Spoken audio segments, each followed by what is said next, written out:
अस्सलाम वालेकुम दोस्तों, कैसे हैं आप सब। मैं ज़मीना फ़याज़ एक बार फिर आपके साथ मैं शुरू कर रही हूँ तू ही मेरी दुआ पार्ट 6। जी शुक्र है अल्लाह का, ठीक हूँ। आप सुनाएं, वहाँ सब ठीक ठाक है ना। अबान ने दूसरी तरफ मौजूद से कहा। जी वो भी ठीक है, आपको सारा कुछ बताया तो है। जो नया कारनामा अंजाम दिया है मैडम ने, अब सॉरी करने की कोशिश में फिर रही है। अबान ने कहा। अबान ना करो तंग उसे, उसका दिल छोटा सा है बिल्कुल। गलती तुम्हारी भी तो है ना, उसे आने ही क्यों दिया था तुमने। बीवी थी तुम्हारी, हक से रोक सकते थे, फजूल में टेंशन क्रिएट कर क्यों कर ली है। दूसरी तरफ से भी अबान पे चढ़ाई हुई थी। जी सारी गलती मेरी ही है ना, अब आप भी स्टार्ट हो जाए। अबान ने खुफगी से कहा। मेरा भी छोटा ही था जिस पे वो काबिज हो चुकी है। अबान दानिस्ता बड़बड़ाया। जो वो आपने ताकीद की थी सब याद कर दिया है। पता है मैडम टेंशन में चॉकलेट्स खाती है और कार्टून देखती है, साथ कोल्ड ड्रिंक भी पीती है, और वो यकीनन सब कर रही होगी। अबान ने चॉकलेट्स का पैकेट कबर्ड में रख दिया था क्योंकि उसे इतला मिल गई थी। ये सब कौन करता है भला टेंशन में, इस लड़की की हर मंतक निराली क्यों है। अबान हैरानगी से बोला था जब उसे ये इतला दी गई थी। वही मैडम, रानियाँ कुछ भी कर सकती है, आपकी बीवी जो ठहरी। अब अबान की रानियाँ है तो निराली तो होगी। ये जतन करने की बजाय अगर तुम जाके उससे बात कर लो तो ज़्यादा बेहतर नहीं है क्या। मशवरा आया था। मैं अभी बहुत चीज़ों में फंसा हुआ हूँ, उनसे निकल के उन मैडम को देखता हूँ। आप लोगों का प्लान फाइनल है आने का पाकिस्तान, उसने पूछा। और देर नहीं कर सकते अब। और तुम रानियाँ वाला काम ज़्यादा और तुम रानिया वाला काम करो, ज़्यादा अहम है, उस पर फोकस करो। उसको टाइम दो, उससे सब क्लियर करो। मुखातिब ने कहा। मैं अहम कामों को तफसील में और मुकम्मल तवज्जो से करने का आदी हूँ, सो अगला मिशन रानिया अबान हसन ही है। अबान ने हंसते हुए कहा था। अबान तुम मत तंग करो उसे, अगर उसका वाइल्ड मूड ऑन हो गया तो उसने छोड़ना नहीं है तुम्हें। धमकी आई थी। दो चार बातों के बाद अबान ने हंसते हुए कॉल बंद कर दी थी।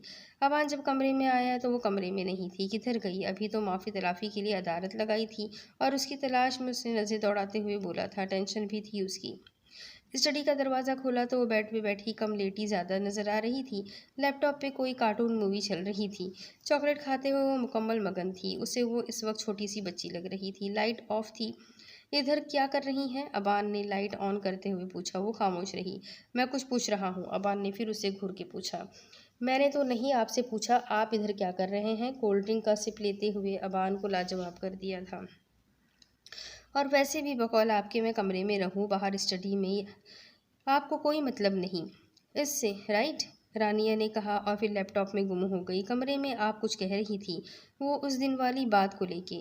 मैंने भी कुछ ज़्यादा रिएक्ट कर दिया था इस दिन, मगर अबान की बात पूरी होने से पहले उसका सेल बजा था। उसको देख के दिल किया कि बात ख़त्म करे या भी आप अपनी कॉल्स अटेंड करें, ये ज़्यादा अहम है। मेरा क्या और मेरी बातों का कोई मतलब नहीं। वो तल्ख हुई थी। अबान बेबसी से एक नज़र उसे और अपने सेल को देख के रह गया। दोनों ही ज़रूरी थे। यस अबान के अबान के टीम मेंबर की कॉल थी। सर हम आपकी ईमेल्स का वेट कर रहे हैं, वो मेल करें फिर आगे काम होगा। अबान को याद आया तो उसने माथे को मसला और रानिया पे एक नज़र डालता बाहर आ गया। करता हूँ। कॉल बंद करके वो ईमेल टाइप करने लग गया था। सारे काम से फारिग हुआ तो थक चुका था। एक नज़र रानिया को देखने के ख्याल से वो स्टडी में गया। वो सो चुकी थी। अबान अंदर गया। सोए हुए वजूद को देखा जिसमें उसकी जान बसी हुई थी, मगर उसकी मसरूफियात ने भी उसे जकड़ा हुआ था। फॉर्मल से वजाहत पे ये मैडम मानने वाली ना थी, और कुछ बहुत अहम था जो वो करने वाला था रानिया और उसकी फैमिली वालों के लिए। मोहब्बत सिर्फ किसी को पा लेने या सिर्फ इजहार तो नहीं होती, सिर्फ पा लेने का या इजहार करना तो नहीं होता। कम अज़ कम अबान के नज़दीक तो वो अमल का कायल था। वो ना सिर्फ रानिया को अपनी मोहब्बत सौंपना चाहता था, बल्कि उस समेत हर चीज़ देना चाहता था। उसकी महरूमियों की वो तलाफ़ी चाहता था। उसे अपना एतमाद और उसके आंसुओं का उजाला सूद समेत अदा करना चाहता था। उसके लिए उससे वक्त दरकार था। सीधे से जाके आई लव यू तो कोई भी बोल सकता है, या चंद जुमले। उसके मासूम से चेहरे पे नज़र पड़ी। मेरी शेरनी, वो ज़ेरे लब बड़बड़ाया। रानिया मैं एक प्रैक्टिकल सा सीधा साधा बंदा हूँ, मगर आपने मुझे ज़िंदगी के रंगों से रोशनास करवाया है, मुझे मोहब्बत करना सिखाया है, मेरी ज़िंदगी में रंग भर दिए हैं। My love, you are my life. वो उसकी प्यारी सी सूरत देख के बोल रहा था, ये रूप आपके लिए हरगिज़ नहीं है। आप तो हंसती हंसाती और दहाड़ती अच्छी लगती है। आप तो मुझे तंग करती हुई अच्छी लगती है। उसके माथे से बाल पीछे किए और अपना हक इस्तेमाल करते हुए उसके माथे पे अपने लब रखे। मैं आपको हर वो चीज़ दूंगा, वो मकाम दूंगा अपनी ज़िंदगी में जो आप चाहती हैं, इज़्ज़त और मोहब्बत समेत। उसे अच्छी तरह ढांपता बाहर आ गया था। रानिया नाश्ता कर चुकी थी। तानिया बेगम ने उसे अबान को बुलाने भेजा तो वो ना चाहते हुए भी आ गई। अब तो दोपहर होने को आई थी। मौसूफ अभी भी सो रहे थे। अबान अभी अभी शावर लेके आया था। रानिया अंदर आई तो उसे देख के वही रुक गई और मुंह पे हाथ रख लिया। क्या हुआ? अबान ने उसे यूं चौंकता और मुंह पे हाथ रखते देख के पूछा। अबान शर्ट पहने ऐसे क्यों घूम रहे हैं? वो नजरें इधर उधर देखते हुए बोली थी। वो वेस्ट में था अब। क्यों? मेरा रूम है, मैं जैसे मर्जी घूम सकता हूँ। अबान को जब समझ आई तो जानबूझ के कहने लगा, तो आपको पता होना चाहिए कि एक अदद लड़की भी आपके कमरे में पाई जाती है। रानिया गुस्से से बोली, और वो एक अदद लड़की मेरी बीवी है। अबान ने शर्ट पहनते हुए उसके रूठे रूठे चेहरे को देख के कहा। जी बदकिस्मती से। रानिया कब चुप रहने वाली थी। रानिया इधर आए। अबान ने उसकी बात इग्नोर करते हुए अपने पास उसे बुलाया। रानिया हैरान थी, ये आज गुस्सा क्यों नहीं कर रहे? तो क्या सॉरी एक्सेप्ट हो गई है? मेरे कपड़े निकाले जो मैं आज पहन के जाऊं। अबान ने उसे कहा तो गिरते गिरते बची, आपकी तबीयत ठीक है? रानिया ने उसे कहा, छू के देख ले। अबान आगे झुका उसकी तरफ। रानिया वार्डरोब में घुस गई। क्या हुआ? डॉक्टरी का मूड हो रहा था ना, अब मरीज से मुंह ही मोड़ लिया। अबान ने तंग किया। आपने काम करवाना है या मैं जाऊं? अलमारी में से ही आवाज़ लगाई। अबान हंस दिया। रानिया उसके कपड़े देख रही थी कि कौन से निकालूं। अबान उसके बिल्कुल पीछे आके खड़ा हो गया था। उसके पास होते वो गुनगुनाना शुरू कर गया था। रानिया मतलब समझ के सुर्ख पड़ गई थी। उसकी कानों की लवें तक सुर्ख हो गई थी। कच्ची डोरियों डोरियों से मैनू तू बांध ले, पक्की यारियों यारियों में होंदे होंदे ना फासले। ए नाराज़गी कागज़ी सारी तेरी, मेरे सोहनिया सुन ले मेरी। दिल दी गल्ला करागा नाल नाल बहके, इख नाले इख नू मिला के, दिल दिया गल्ला। वो जल्दी से मुड़ी और कपड़े अबान को दिए। अबान ये ले। रानिया ने उसको कपड़े देते हुए सिर्फ उसकी तरफ देखने से गरीज किया था। अबान उसको ब्लश होते देख इंजॉय कर रहा था इस खौस फजा को। अबान ने रानिया को निकाले कपड़ों को देखा तो कहा छूटा। रानिया जो जाने लगी थी उसकी कलाई से पकड़कर खींचा और करीब करके बोला, अगर आप चाहती हैं कि आपके शौहर को कोई औरत आंख उठा के ना देखे तो उसके लिए आप ये सब करेंगी? अबान ने उसकी आंखों में देखते हुए कहा। रानिया ने नासमझी से उसकी चमकती आंखों में देखा।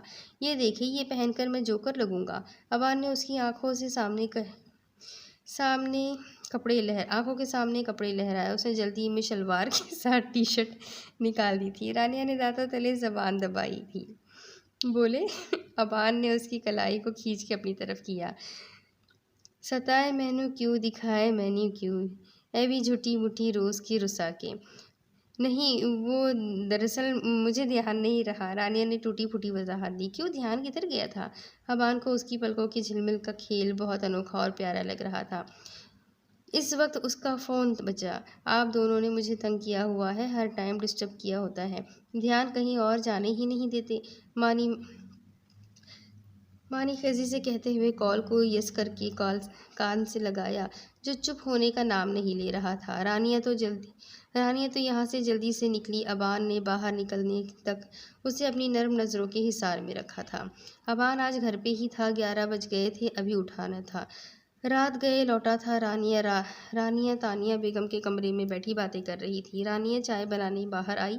जब ही शाकिरा ने इतला दी कि मेन गेट पे कोई अबान से मिलने आया है। वो हैरान हुई थी कि गेट से अंदर आया है तो बाहर क्यों खड़ा है। होगा कोई एसपी साहब जैसा सरफिरा, वो सोचते हुए बाहर आई।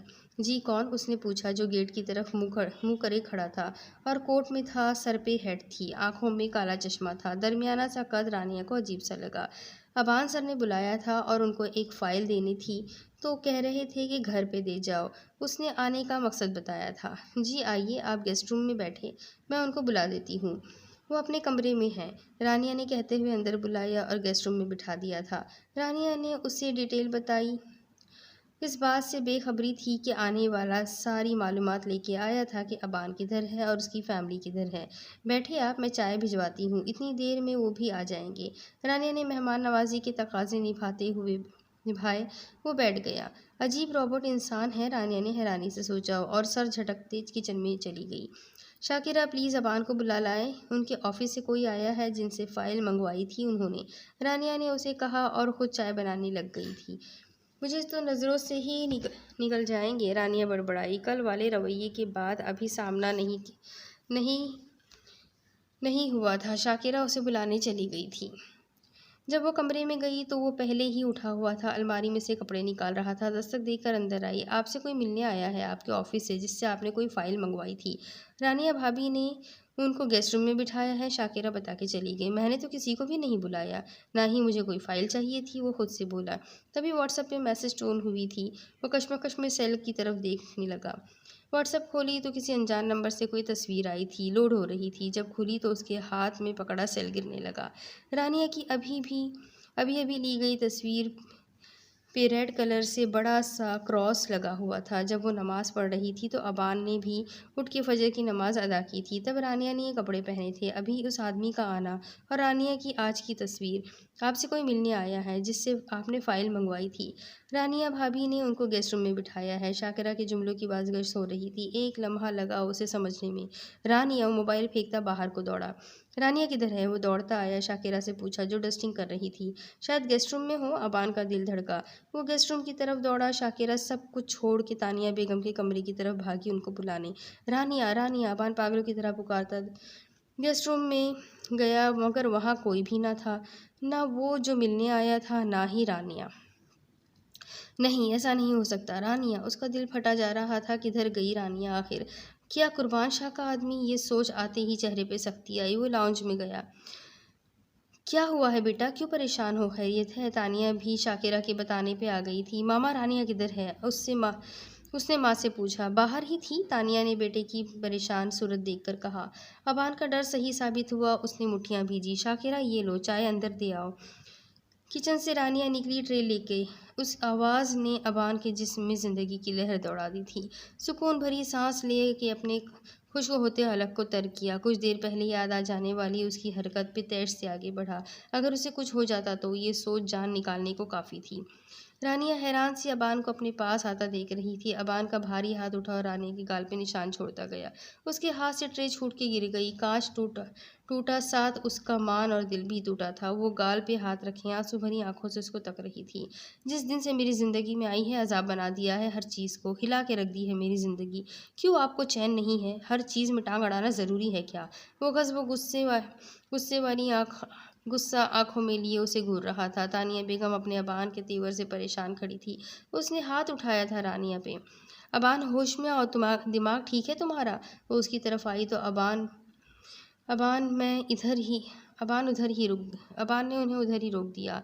एक पल सुकून का मैसर नहीं हुआ, क्योंकि हर जगह रानिया बीबी घुसी हुई है। किसने कहा था उसे अंदर बुलाने को? क्रिमिनल था वो। अगर कुछ कर जाता तो बोले अब। अबान ने उसका बाजू दबोचा। ये सोच ही हर ख्याल पे भारी थी। अगर वो उसे कोई नुकसान पहुंचा देता। उसकी तस्वीर पे बना क्रॉस, और ये उसकी तवाज़ा कर रही थी। क्यों कोई बात आपको समझ नहीं आती? जान छोड़े मेरी, हट जाए मेरे सामने से अपनी शक्ल लेके। अबान ने बदतमीजियों के सारे रिकॉर्ड तोड़ दिए थे। रानिया को इस सब की तौका न थी। वो ऐसे बदला लेगा अब अपने ऊपर लगाए जाने इल्ज़ाम का। वो माजरत भी कमर मांग चुकी थी। रानिया का वजूद बेजान हो रहा था। वो फंकारता अंदर चला गया। तानिया बेगम रानिया को पकड़ न लेती तो यकीनन वो गिर जाती। तो ये तय था कि किसी मर्द का प्यार, उसकी नरमी रानिया के हिस्से में नहीं चाहिए। रानिया के हिस्से में नहीं थी। वो भाई की सूरत में हो या बाप की या शौहर की। रानिया तो एक जहमत थी ना। सोचे उसके दिमाग में गर्दिश कर रही थी और आंखें बरस रही थी इतनी जिल्लत पर।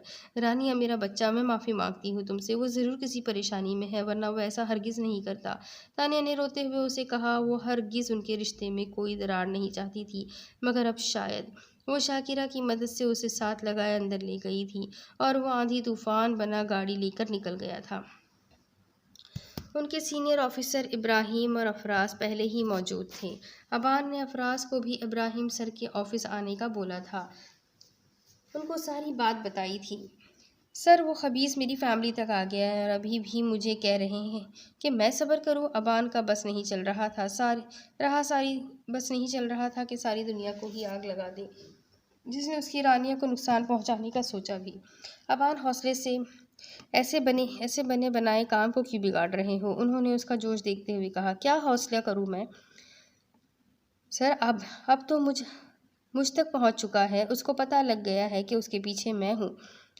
ये तो मैं चाहता था, मगर उसने ज़ाती तौर पे मुझ पे अटैक किया है, मेरी कमज़ोरी पे। अबान जज्बाती हुआ। अबान, तुम ही कहते हो कि अपनी कमज़ोरी को ताकत बनाओ, तो अब क्यों टेंशन में हो? ये बात वाकई ही उसकी बुज़दिलों वाली है जो उसने तुम्हारी फैमिली को इन्वॉल्व किया है। अफराज भी बोला था। वो सब बातें तो ठीक है, मगर अब टाइम है कि उस पर काबू पाऊँ मैं और किस टाइम का इंतज़ार करूँ? वो आगे भी ऐसी ऊंची हरकतें कर सकता है। अबान इस बार सब्र से बोला, मगर आंखों में सुर्खी ही थी। अबान, एक तो ये ठीक वक्त नहीं है क्योंकि उसका फोकस तुम पे लगा हुआ है हर घड़ी। दूसरी बात, उसके पास इस वक्त इक़्तिदार की कुछ ताकतें हैं और आईजीपी सर इस वक्त मुल्क से बाहर हैं। हमें ऑपरेशन के दौरान उनकी हर किस्म की हेल्प की ज़रूरत है। और फिर उसने अपनी सप्लायर्स को भी कुछ वक्त के लिए रोक दिया है। सर ने अपना तजुर्बा बयान किया तज्जिया बयान किया। जी, मगर मैं आज ही पर्सनली सर से बात करके उनको हालात से आगाह करता हूँ, मगर ज़्यादा वक्त नहीं दे सकते। अबान बात समझ के बोला। गुस्से में इंसान की सोचने की सलाहियत काम करना बंद कर देती है। तुम्हारे घर की सिक्योरिटी को आज बढ़ा देते हैं। तुम अपने आप को पुरसुकून रखो। इब्राहिम सर को उसके जोश का पता था, इसलिए हिदायत दी। इब्राहिम सर उन नौजवानों को अच्छे से जानते थे। ये उनके उस्ताद भी थे, ट्रेनर भी थे और पहले केसेस में भी उनकी हेल्प कर चुके थे। वो यही चाहता है कि तुमको हाइपर करे, कि तुम उसके खिलाफ कोई एक्शन लो और वो फिर कोई ढोंग रचा के खुद को बेगुनाह साबित कर सके। इसलिए होश से सर ने उसको ठंडा किया था। वह पुरसुकून था, मगर जो घर घर तक आया था वो याद आने पे जो खुद पे भी उसे गुस्सा आने लगा। ओके, तुम लोग बैठो, मुझे मीटिंग के लिए निकलना है। टेक केयर और कूल रहो तुम शहजादे। अबान के कांधा थपकते वो मजाक से कहते बाहर निकल गए। वाह मौला, क्या जोड़ी बनाई है। एक मुजरिमों को पकड़ पकड़ के जेल में डालता है और डंडों से आवभगत करता है, और दूसरा ड्राइंग रूम में बैठा बैठा के चाय पेश करता है। अफराज की ज़बान कौन रोक सकता था जो वक्त बे वक्त खुलती थी। शट अप अफराज, अबान ने उसे डपटा। यार कूल डाउन, सब ठीक हो जाएगा। तुम भाभी को रिलैक्स करो और वो भी टेंशन में होगी। अफराज ने उसे कहा। यार मुझसे हमेशा कुछ ना कुछ गलत हो जाता है, बहुत गुस्सा आ रहा है मुझे खुद पे। अबा ने टेबल पे हाथ का मुक्का बनाकर मारा जो उस पे उठाया था। आज एक और गलती कर आया था, उसकी तलाफी कैसे करूँगा? क्या हुआ है, पूरी बात तो बता। अफराज ने उसकी परेशानी देख के पूछा। वो एग्जैक्टली तुम्हें इमोशनली वीक कर रहा है और तुम हो रहे हो, और इस सब में भाभी का क्या कसूर? उनको क्या पता? अफराज ने उसे खा जाने वाली नज़रों से देखा। बस मेरे दिमाग में इस वक्त रानिया थी, अगर उसको कुछ हो जाता तो। और किसने कहा था कि उसे उठा के अंदर लाए? वो कुछ भी कर सकता था। मेरा तो सोच के भी खून खौल उठा था। खून खौल उठता है। अबान ने मुठ्ठियाँ भीजी। अब तो जो करना था कर आए हो, अब सोचो आगे क्या करना है। अपनी मोहब्बत को एक्सप्रेस करना भी सीख ले, किसी को इल्हाम नहीं कि ये सब मोहब्बत में किया है। अफराज ने उसे समझाया। गुस्सा मुझे उसकी केयरलेस नेचर पे आया। आजकल के हालात और मेरे प्रोफेशन का अच्छा खासा पता है, लेकिन नहीं, करना वही है जो दिल में आएगा। मुझसे बात करने में तो दिक्कत होती है। वो अपने किए पे अब खुद भी झंझलाया था, मगर अपने जज्बात का क्या करता जो उसको लेके थे। अब तो भाभी ने घर भी घुसने नहीं देना, किधर जाएगा? ऐसा कर दूसरी भाभी भी ढूंढ ले। अफराज ने उसको शौकी से कहा। ऐसा नहीं होना बकौल रानिया के, शुक्र करो कि वो मिल गई है, वरना पुलिस वाले को किसी ने लड़की नहीं देनी। और मेरे लिए रानिया के बाद किसी और की गुंजाइश नहीं निकलती, तो तू अपना मुंह बंद ही रख। अबान ने उसे घूर के कहा। ये सब भाभी के सामने फूटो तुम मुंह से, वरना सारी जिंदगी ऐसे ही निकल जानी है। मजनू अफराज ने उसे घूर के कहा। समझ नहीं आ रहा क्या करूँ अब। वो वाकई ही परेशान था। अफराज ने उसे अब सॉरी की एक सौ एक तरीके बता दिए थे, मगर अबान ने एक एक करके सारे रिजेक्ट कर दिए थे। तुमने बस अब भाभी के हाथों पीटना ही है। पिटना ही है, अफराज ने पेशन गोई की थी। ये तो तय था कि अब वो सीधा जाके उससे बात करे, इससे पहले कि कुछ और आड़े आ जाए। वो वहाँ से कुछ प्लान बना के निकला जिसमें अफराज और रिदा ने हेल्प करनी थी, क्योंकि रिदा के बगैर मुमकिन न था। रात गए घर गया, दिल बोझल सा था सारा टाइम। सबसे पहले हसन साहब के सामने पेशी हुई थी। तानिया बेगम तो बाकायदा रो ही रही थी। ये तरबियत की थी मैंने तुम्हारी, वो रूहान सी हुई। मामा प्लीज़, मैं ऑलरेडी टेंशन में हूँ, और आपको कुछ आइडिया है कि वो कितना ख़तरनाक आदमी था? अगर रानी को कुछ हो जाता तो? आप लोग मुझे भी तो समझने की कोशिश करें, वो बेबसी से बोला था। घर में लगे कैमरे से फुटेज निकलवा के वो सारी उसके बारे में इंफॉर्मेशन ले चुका था। जो भी था गलती तुम्हारी ही थी, अब जाके उसे समझाओ, हसन साहब ने उसे कहा। वो बोझल दिल लिए उठा और अंदर आ गया। वो सोफे पे मुंह सर लपेटे लेटी हुई थी या सो गई थी। घड़ी पे नज़र दौड़ाई तो 12 बज चुके थे। रियली सॉरी माय लव, उसके तरफ देखते कहा, जो आज चेहरा दिखाने से भी इनकारी थी। वो सांस खारिज करता अंदर को बढ़ा। शिद्दत पसंद इंसान ऐसे ही होते हैं, अपने जज्बात और मोहब्बत को लेके ऐसे ही होते हैं। सुबह उठी तो खुद को बेड पे सोया पाया था। वो हैरान हुई, खुद को बेड पे पाया। जहन बेदार होने तक समझ आ गई थी कि यहाँ कैसे आई होगी। वो गुस्से से उठी, पल्लू पे नज पहलू पे नज़र पड़ी तो एक चिट पड़ी थी जिस पे सॉरी लिखा हुआ था। गुस्से से उसकी नाक के नथने भूल गए। उसने उठाई और उसके टुकड़े टुकड़े कर दिए। उठी और वॉशरूम में चली गई। वहाँ भी मिरर पे सॉरी की बड़ी सी चिट लगी हुई थी, जहाँ पे सॉरी के लफ्ज़ आवेजा थे। उसका भी यही हश्र किया। समझते क्या है खुद को, बड़बड़ाई। बाहर निकली फ्रेश होके। सामने सेंटर टेबल पर रा, राज बकेट पड़ी हुई थी। वो अपने इरादों के साथ आगे बढ़ी। सॉरी का कार्ड भी था, फिर उसका भी वही हश्र हुआ था। कार्ड के 100 टुकड़े और फूल बिखरे पड़े थे अब ज़मीन पर। जो दिल में आया वो करेंगे, ठीक है करें, मैं भी अब वही करूँगी। वो भी फपड़ी। अलमारी से कपड़े निकालने लगी तो सामने स्टडी की वॉल पे रेड एरो बना हुआ था। रुख दरवाजे की तरफ था। उसने इग्नोर किया, फिर कुछ सोचते हुए आगे बढ़ी। आज तो मैं एसपी साहब के हर आइडिया की बैंड बजा देनी है। गुस्से से अंदर गई तो सामने का मंजर देखकर घूम गई। हर तरफ रंग बिखरे हुए थे। बेड पे बलून्स का झुरमुट बना हुआ था, जो बेड से कुछ बुलंदी में हवा में मौलिक था। रंग रंगी मुख्तलिफ डिज़ाइंस के रिबन्स से बांधा गया था, जिसमें रानिया के पिक्स थे। वो आगे आगे बड़ी आंखों में इश्तियाक लेके, और एक सेल्फी थी रानिया और अबान की, जो अबान ने ही ली थी। कितना मुकम्मल मंजर था वो और अबान, एक परफेक्ट कपल लगा। पास पड़े वाइट टेडी पे नज़र पड़ी तो उसे उठाया। हल्का सा पंच रानिया ने उसके मुंह पे मारा था।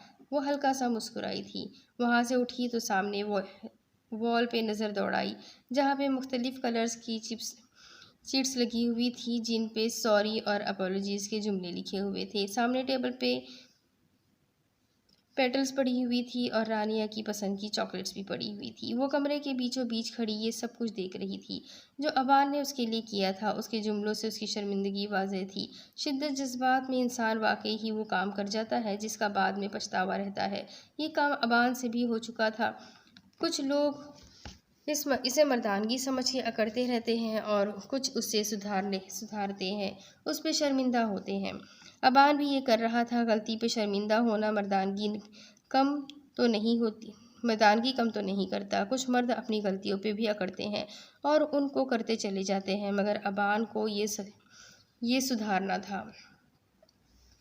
अबान कमरे में दाखिल हुआ था। वो कहीं नज़र ना आई। वो समझ गया कि वो स्टडी में होगी। नज़र जब बिखरे फूलों और कार्ड के टुकड़ों पर पड़ी तो सर्द आह खारिज की। वाइल्ड मूड ऑन है। मेरी शेरनी का गुस्सा कम नहीं हुआ। खुदाया खैर। वो ऊपर मुंह उठाए कहता स्टडी की तरफ गया। दरवाज़ा खोला तो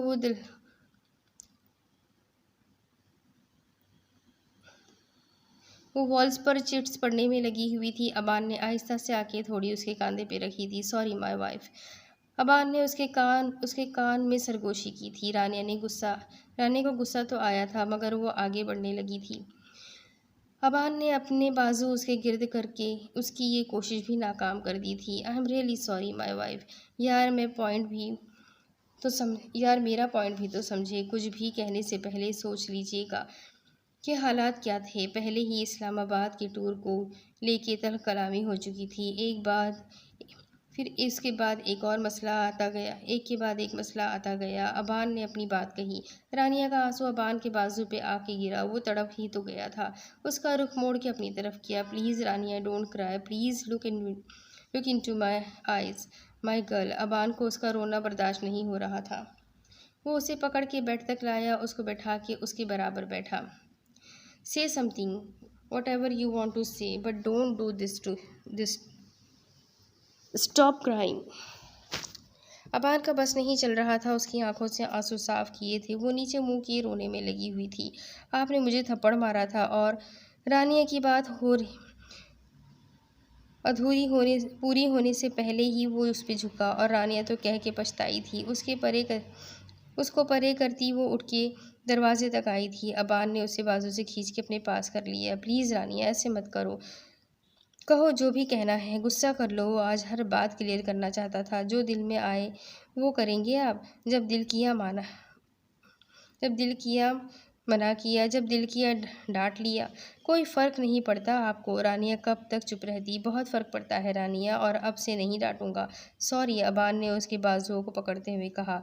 आप सब कुछ मेरे से शेयर भी तो कर सकते थे। मगर वो अबान ही क्या जो अकड़ना दिखाए। आप तो अपने नाम के एक है। रानिया तल्ख हुई। रानिया, मैं तुम्हें इस सब में उलझाना नहीं चाहता था। और रही कल वाली बात, तो वो बहुत ख़तरनाक आदमी था। वो कुछ भी कर सकता था। तुम्हें वहाँ ना पाके मेरा रिएक्शन ऐसा हो गया था। कोई मेरी बात नहीं समझ रहा। अब कि वो चिढ़ा था। अच्छा, और आपने तो ये भी कहा था कि मैंने आपकी ज़िंदगी हिला दी है और आपको मेरी शक्ल नहीं देखनी। रानिया को अगली बात याद आई तो वो भी कह दी। हिसाब किताब के मूड में थी। होल्ड ऑन लड़की, कितने शिकवे जमा किए हुए हैं। अबान ने उसकी नाक दबाई थी। रानिया बदमज़ा हुई। ज़िंदगी तो वाकई ही आपने हिला दी है मैडम। अबान को क्या से क्या बना दिया है। वो उस पर झुका हुआ कह रहा था। वो ज़रा सी सरकी। और शक्ल तो मैंने ही देखनी है, और कोई ये जुर्रत करके तो देखे ज़रा। अबान ने मसनूई गुस्से से कहा और उसकी आंखों पे उंगलियां रखी थी। रानिया तो आज अबान के रूप देख के बेहोश होने के करीब ही थी। वो यहाँ से निकलना चाहती थी और अबान के पास फुर्सत थी आज शायद। सेल किधर है आपका? रानिया ने बेतुकी बात की तो बेसाख्ता उसे हंसी आ गई।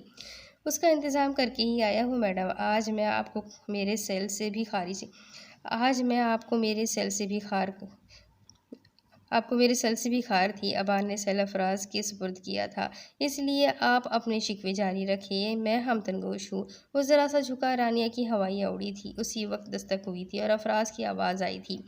अबान ने बुरा सा मुंह बनाया। कब मेरी स्टोरी पर पार लगेगी? अबान सख्त झिंझलाया। रानिया को उसके अंदाज पे हंसी आई मगर छुपा गई। अबान ने दरवाज़ा खोला तो अफराज अंदर आया। सॉरी भाभी, रानिया से कहा, एयरपोर्ट के लिए निकलना होगा, वो लोग आ रहे हैं, अफराज ने बताया। लेकिन अभी तो ऐसी कोई बात नहीं हुई थी, अबान ने कहा। इट्स कन्फर्म मेरी बात हुई है, अफराज बोला। ओके, मैं आ रहा हूँ, फिर चलते हैं, अबान ने कहा और अफराज चला गया। माई लिटिल स्टोड, बाकी मुज़ाकरात आके करते हैं माई वाइफ, अबान ने उसे कहा जो मुंह फुलाए खड़ी हुई थी। रानिया ने कोई रिस्पॉन्स ना दिया। My Stuart, let's patch up. Abaan ने उसके फिर सरगोशी की तो रानिया ने उसे घूरा। वो हंसता हुआ बाहर चला गया। रानिया बेड पे बैठ गई। जब दोबारा अबान अंदर आया, उसका हाथ पकड़ के उठाया और उसको अपनी तरफ खींच के गले लगाया था। रानिया हैरान खड़ी थी।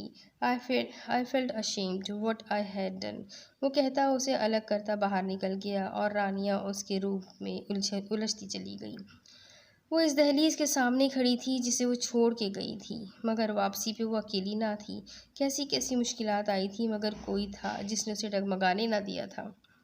गलती तो उसकी ही थी, सज़ा तो मिलनी ही थी, मगर इस बात का शुक्र था कि वो गलत हाथों से बच गई थी। उसको यूं खड़ा देख के वो आगे बढ़ा। मुनासिब कदो कामत का मर्द अपनी शख्सियत की मखसूस जाज़बियत के साथ खड़ा था। ज़मर, रुक क्यों गई हो? चलो, उसने उसके कंधे पे हाथ रख के कहा। मुझे बहुत डर लग रहा है, वो लोग कभी माफ़ नहीं करेंगे, ज़मर ने नम आवाज़ में कहा। मैं हूँ ना साथ, कुछ नहीं होगा, और अबान भी तो साथ है ना, वो उसे तसल्ली देते हुए बोला। इतने में अबान अपनी गाड़ी पार्क करके बाहर निकला और बोला, चले अंदर, बाहर क्यों खड़े हैं? अबान ने उनको यूं खड़े देख के पूछा। ज़मर डर रही है, उसने अबान को बताया। डर तो सच पूछे मुझे भी लग रहा है। पहली बार शादी के बाद ससुराल का रुख किया है। क्या पता अंदर जाके क्या सुलूक होगा। वो रोनी सूरत बना के बोला। वो जमर का मूड बहाल करने को बोला, वरना डर और अबान हसन कोई भी वास्ता ना था दोनों में। चले कुछ नहीं होगा, अबान ने उनसे कहा तो वो दोनों आगे बढ़ गए। वसी लॉन अबूर लॉन अबूर करके वो लाउंज में दाखिल हुए। घर के अंदरूनी हिस्से में काफ़ी चहल पहल हो रही थी, मगर कुछ ही देर में अंदर का मंजर थम गया। जिसने भी अंदर आते वजूद को देखा तो वो वहीं साकित हो गया। अबान को भी आज ये मरहला तय करना था, खुद के लिए नहीं तो अपनी ज़िंदगी से जुड़े उस वजूद के लिए जो उसकी ज़िंदगी का लाजमी हिस्सा बन गया था। फ़हद बेटा, बड़ी ताई अम्मी की आवाज़ आई थी। वो फ़हद की तरफ भागी थी, मगर साथ में खड़े वजूद को देखकर वो तैश में आ गई थी।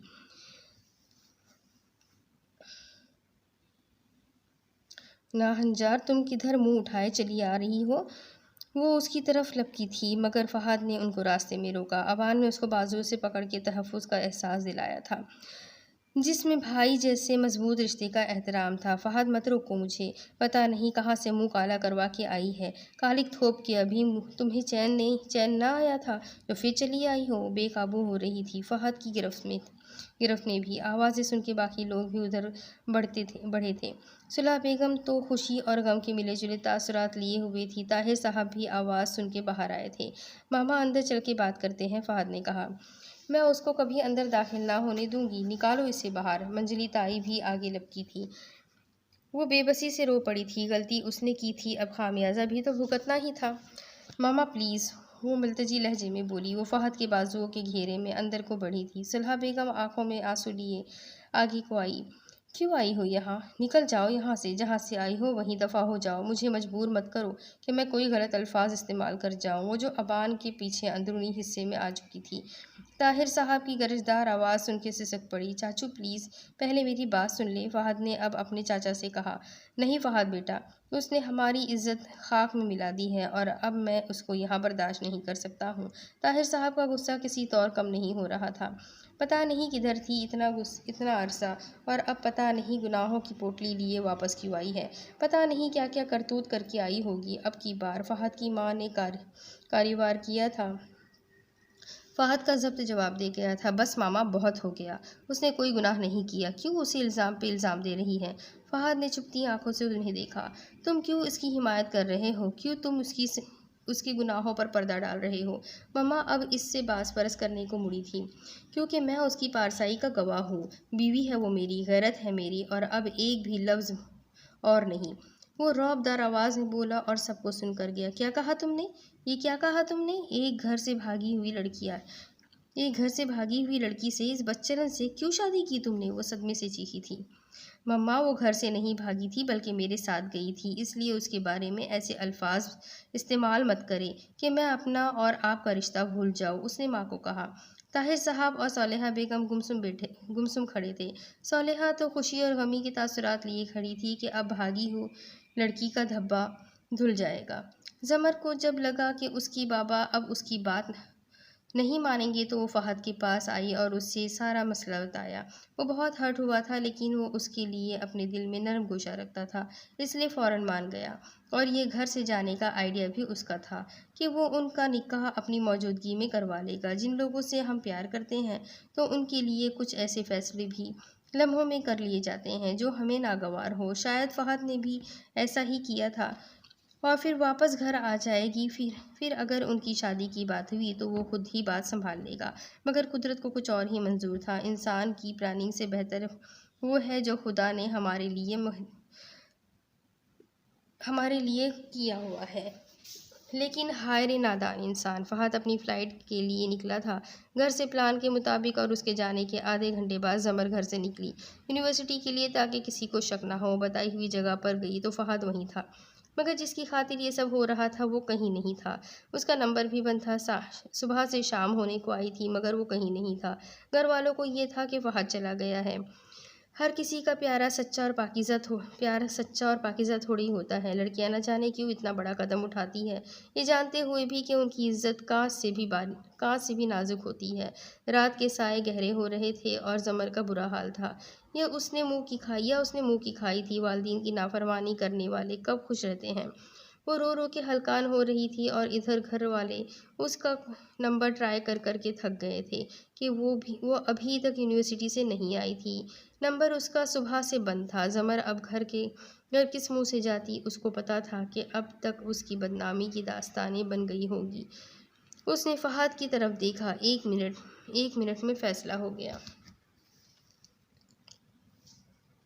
फहद किसी से भी रब्ता किए बगैर चंद दिन पाकिस्तान ही रहा। कुदरत की तरफ से ज़मर के सारे ज़रूरी डॉक्यूमेंट्स उसके पास बैग में ही थे। जिनकी ज़रूरत थी वो लेके आई थी। चंद घंटों बाद वो ज़मर फहद बन गई थी। फहद ने चंद दिन के अंदर अंदर उसको अपने साथ ले जाने का इंतज़ाम कर लिया था। ये वो अपना वतन छोड़ गए थे, शायद वापस ना आने के लिए। फहद को ये गिल्ट था कि उसके एक मशवरे ने उसकी ज़िंदगी बर्बाद कर दी, तो वो हद से ज़्यादा उसका ख्याल रखता था। जो हर वक्त चुप रोती रहती थी, वो आज भी 2 माह गुजरने के बाद भी पछतावों की आग में झुलसती थी। मगर फहद के प्यार ने उसे रफ्ता रफ्ता नॉर्मल कर दिया था, मगर अंदर एक वीरानी सी थी कहीं। फहद का घर वालों से राब्ता था। जब उसकी माँ ज़मर के बारे में बात करती तो वो जहर ही उगलती थी। वो सब सुनना फ़हद के लिए नाकाबिले बर्दाश्त बन जाता था और ज़मर जिंदा ज़मीन में गड़ जाती थी। फ़हद का रवैया उसे ज़िंदगी की तरफ लाता था। उसका भरोसा और ख्याल। घर से ही उसे रानिया के साथ होने वाले मामले का पता लगा तो तड़प के रह गई कि उसका क्या कसूर था।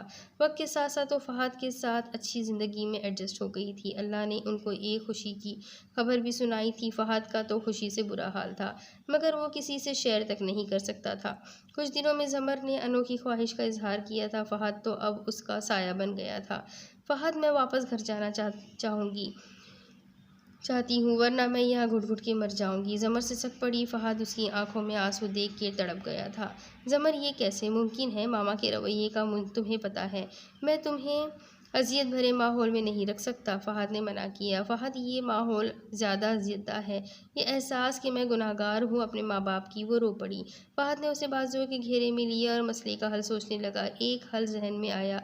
किसी तरह उसने अबान का नंबर लेकर उससे कांटेक्ट किया था। अबान उनकी मदद के लिए तैयार था, खुश भी था कि चलो मुमानी की कुछ मुश्किल तो कम होगी। उस दिन से अबान की ज़मर आपी से अच्छी खासी दोस्ती हो गई थी। वो मुतमईन थी कि रानिया का ख्याल रखने वाला है कोई। सब लाउंज में बैठे थे। खामोशी का राज था। उस खामोशी को ताई अम्मा की दहाड़ती आवाज़ ने तोड़ा था। और तुम मियाँ बहुत बने फिर रहे हो। तुम्हारी बीवी कौन सा है? बहन किसकी है? कौन सा कम है? बहन किसकी है? घर से भागी हुई की? जब ज़मर की बेइज्जती से कलेजा ठंडा हुआ तो अब वो रानिया को घसीट लाई थी। अबान तो तड़प उठा था। बस, अगर मैं इतनी देर से खामोश हूँ तो इसका मतलब ये नहीं कि आपके दिल में जो भी आए वो आप बोले जाए। मैं हरगिज़ उसके किरदार के बारे में कुछ भी बर्दाश्त नहीं करूँगा। और अब तो ज़मर आपी का कोई कसूर भी नहीं। अबान ने उनको खा जाने वाली नज़रों से देखा। फ़हद ज़मर की खातिर इल्ज़ाम खुद पे ले गया था। मशवरा भी तो उसका था। इसलिए कहते हैं मशवरा देते हुए भी बहुत मोहतात होना चाहिए, और अगर कोई गलती कर रहा हो तो उसे रोकना चाहिए। अपनी बीवी की इज्जत की खातिर वो ये झूठ भी बोल गया था कि वो ज़मर को इस तरह शादी करवा के इसलिए लेके गया था क्योंकि वो जानता था अपनी माँ का रवैया ज़मर के साथ। इस सब के लिए उसने ज़मर को फोर्स किया था। और आप कैसे लोग हैं उसमें आपने रानिया को भी न छोड़ा। इस पे भी इल्ज़ामात की बौछार कर दी, सिर्फ अपने मफादात के लिए। कोई एक इंसान किसी दूसरे इंसान के अमल का कैसे ज़िम्मेदार हो सकता है खुजा कि वो उसकी सज़ा भुगते? बिना सोचे समझे आप लोगों ने इस पे इल्ज़ामात लगाए इसलिए कि वो एक कमज़ोर लड़की थी जिसकी हिफाजत को उसका भाई नहीं था, और बाप होते हुए भी क्यों बेबस था। अबान ने सबको आईना दिखाया। माफ़ कीजिएगा मामू जान, मगर आज मुझे ये सब कहना है कि आप एक मर्द होते हुए भी क्यों कमज़ोर पड़े? क्योंकि आपने अपनी पसंद से शादी की थी। माँ नाराज़ थी, फिर बेटा ना हुआ तो और नाराज़ हो गई, तो फिर आपने उनके तानों के लिए अपनी बीवी और बेटियों को छोड़ दिया, क्योंकि आपके दिल में ये ख्याल आ गया था कि कुछ और कहेंगे तो और नाराज़ हो जाएंगी। वही रिवायती मर्दों वाली सोच रिश्तों में तवाज़ुन ना रख पाए बीवी और बेटियों का पलड़ा हल्का रह गया। बेटियां रहमत होती हैं, हम ये जुमले सुनते तो हैं और सीना तान के कहते भी हैं, मगर अमल नहीं करते, कफ़ालत के बदले जन्नत में जाएंगे मगर कफ़ालत के तरीके पूरे नहीं करते। रोटी कपड़ा ही सब कुछ नहीं होता, उनको इज़्ज़त मान एतबार समेत और भी चीज़ें देनी पड़ती है कि वो सर उठाकर चल सके। ताहिर साहब के दिल पे अबान का एक एक लफ्ज़ पड़ रहा था। रानिया पे इल्ज़ाम सिर्फ एक गुमान की बुनियाद पर लगाया था। आप लोगों ने कि बहन ऐसी थी तो वो भी ऐसी ही होगी, कभी सोचा है कि उस शख्स पे क्या बीती होगी?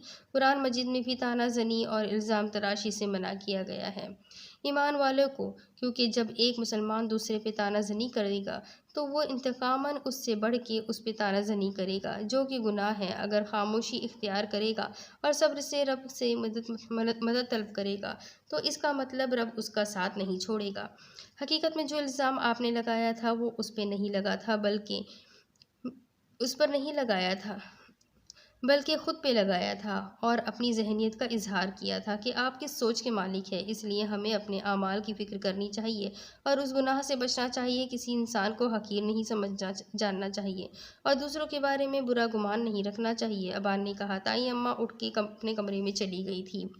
हाजरा बेगम भी बैठी शायद किसी सोच में थी। सुलह जो कब से जब्त किए बैठी थी उठ के आई और ज़मर को गले लगा के खूब प्यार किया। फहद और ज़मर ताहिर साहब के पैरों में बैठ गए थे। गलती थी उनकी भी। ताहिर साहब उनको साथ लगाए खूब रोए थे। आज कितने सालों की कसाफत धुली थी। वो अपनी ज़ात में जो गुम होके रह गए थे। अबान इधर आओ बेटा। ताहिर साहब ने अबान को पास बुलाया। शुक्रिया बेटा, आज तुमने मेरे अंदर की गिरह खोल दी है। सच कहा तुमने, हमें हर बात का पता होता है लेकिन हम अमल में कोताही बरत जाते हैं। मैं गुनहगार हूँ अपनी बीवी और बच्चियों का। वो बोले। मामू जान दिल छोटा मत करे, अल्लाह ने सब ठीक कर दिया है। अबान ने उनको तसल्ली दी। ज़मर को सुलह ने अपनी बाहों में ले लिया। मेरे तो दो बेटे हैं, वो भी अनमोल, होनहार और काबिल।